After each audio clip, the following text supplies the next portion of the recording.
we were introduced by our manager to an individual named Deepak, who is the lead singer of Robot Nature. And I was telling you off camera that we just, hit it off right away.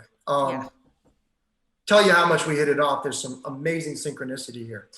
Deepak and I found out the very first day we met that we're both from Maryland. We both went to the same college. We were both there at the same time. Probably crossed paths in the musical scene in Maryland, not California, in Maryland, and you just knew it. You just knew at that point, there's too much synergy, too much serendipity here. Why wouldn't we try to, put this together? Why wouldn't we try to make this work? And I actually said to the guys, because they weren't, totally sold on it yet. They wanted to know that it was, could be serious. And by the guys, I mean Jesse and Mikey necessarily. But we had met with Deepak. We had just a meet and greet at Jesse's studio. That very next day, I went over to Deepak's house. He showed me this amazing performance of him on a looper pedal, and he would be able to just put the whole band together, right? Just a band of one, you know what I mean?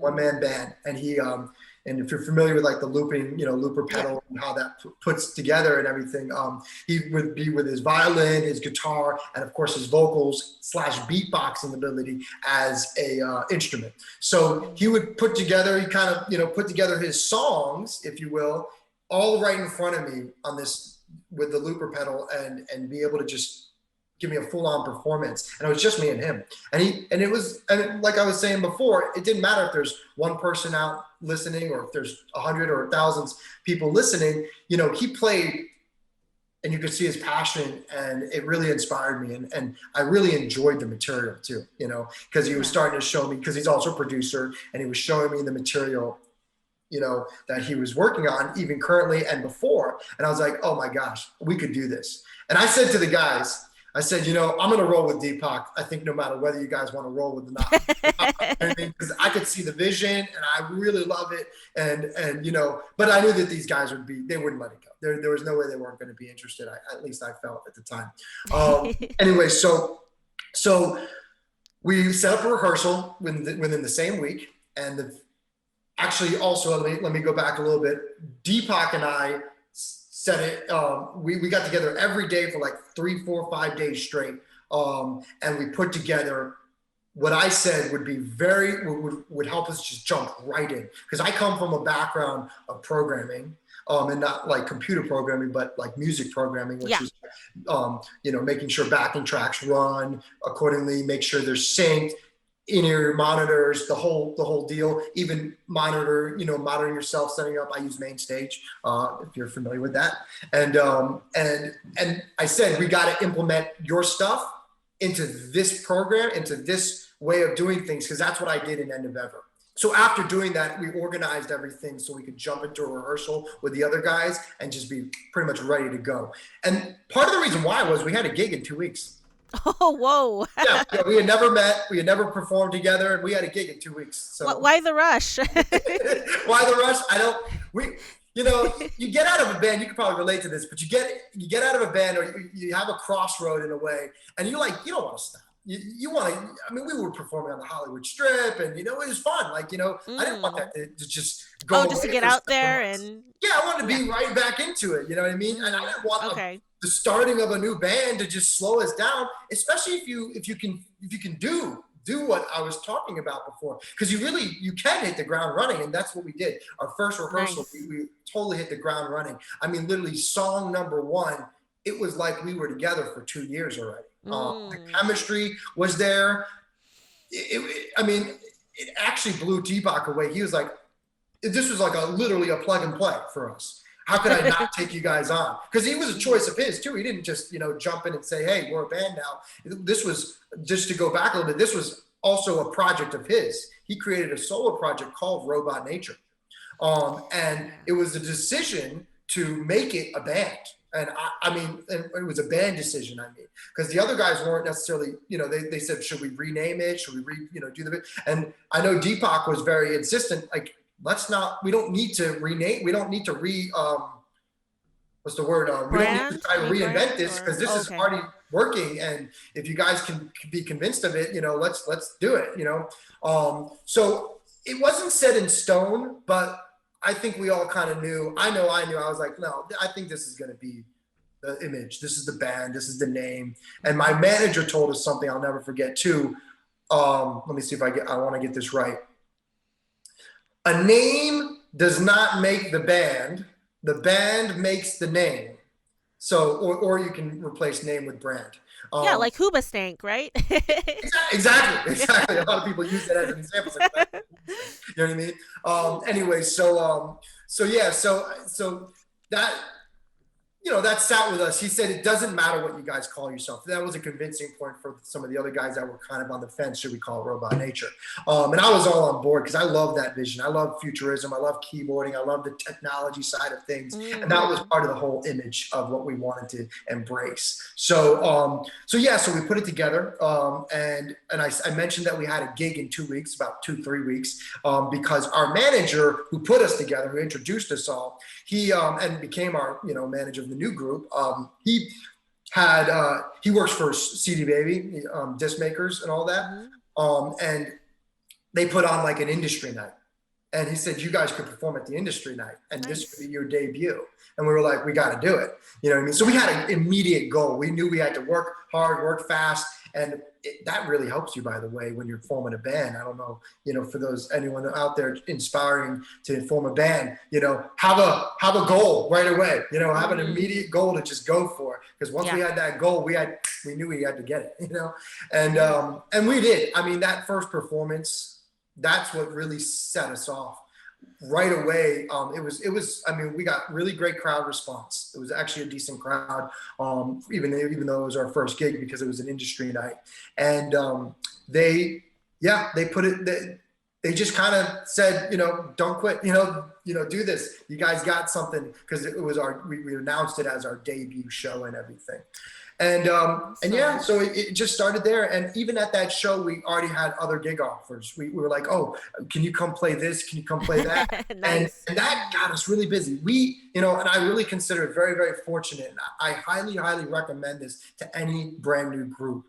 Take every gig you can, free or not. And I know that's a hard one because that's a whole other topic in itself. You shouldn't necessarily devalue yourself as an artist, but as a new group that is trying to do one, I think, really important thing, build a fan base, take every gig, take every gig, embrace every gig, go for every gig, you know what I mean? And we were very lucky. I mean, we must have done 100 gigs our first year. Maybe it was 80 to 100 gigs our very first year, which if you kind of do the math on that, almost 2 a week, basically. And I think you touched on this, so I'll bring this from off camera too, but you had said, that you had seen a show and then you had seen like us play all of a sudden, but it was a post, a social media post, and I was like, hey, I wanted to come see you guys. How come you didn't put a Facebook event? And I really appreciate that, actually, Joanna. And my response to that is that we didn't promote every gig because actually we kind of said it in two parts. We had two sides of us.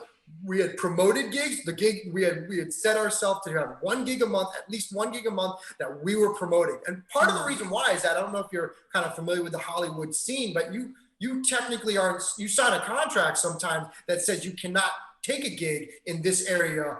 It's like a 25-mile radius because they don't want you to dilute your fan base, right? That's exactly right. And so we embraced that, as part of our formula in a way for gigging, and we would have a promoted gig every month, but then we would have like 4, 5, 6, 7 other gigs in the given month, you know what I mean, that we didn't promote for partly that reason, and the other part, it was, we had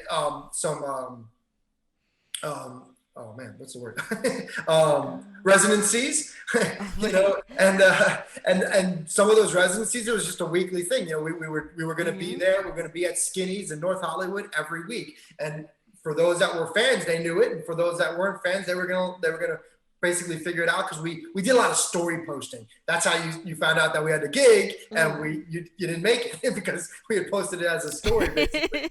Kind of like a surprise pop-up almost. But yeah, no, I mean, it was fun. We really did hit the ground running, and it was the first 2 years was amazing for me because I had never been in a band that had so much traction. I mean, there were some other pivotal moments, and that really reassured why this band could maybe do something, you know? Something kind of came up where earlier you were talking about people were like, okay, this is a good thing, don't quit. And I find that there's so much growth, personal and within the band wise, that happens over years. And then even before you joined Robot Nature, you and Jesse have been together like about 10 years already. And so my bandmate and we've definitely had our disagreements where it was like, geez, we just didn't even want to like be around each other, because that's what happens. Like, you spend a lot of time together, and people are people. Not everyone's going to agree on the same thing all the time. So we have this thing now where it's like, when we disagree to a point that we get emotional about it, we go, okay, let's cool off for a couple days, come back, and we just immediately say sorry. It doesn't matter whose fault Yeah. it was, whatever. We just say sorry and kind of work it out and then move on. And it took us a while to get to that I point of definitely like relate to that. finding a protocol. But if you have any advice for anyone else who's like in a band or starting a band, and or just already in a band and wants to keep things together, like do you have any thoughts about that? Well, yeah, you touched on it. I mean, they call it a band family. You know, Mm-hmm. it really is. It's there's two parts of it. You consider it a family, or especially in a group in a band setting, or you guys are kind of like in a relationship. Mm-hmm. That you always when you're in a serious relationship, you're going to have your differences, you're going to have your disagreements, and you got to work through them. And you said it already. I can totally relate. I mentioned about Jesse, him and I being brothers, basically, we kind of look a little alike, but with our hair, we really, what am I going to say? We kind of sometimes even leave things off the table, and sometimes it's not the greatest. You don't want to have it boiled up, but like, we don't even sometimes need to say sorry. We just know we're sorry. You're like, you just feel it, it's Yeah. on to the next thing. You had a fight or a disagreement or a tickle, whatever, and at the end of the day, it doesn't matter, because the next gig's coming and you got to be ready for it. And that's it. It's important. I mean, we've all heard the amazing horror stories. I don't know if anyone's out there watching Breaking the Band. It's a great show on, I think it's called Vice, Reels with a Z. Anyways, great show that goes into, when they say breaking the band, it's kind of like a pun or a double entendre. It's not breaking the band like how the band got famous. It's breaking the band like breaking up the band, and how the band broke up.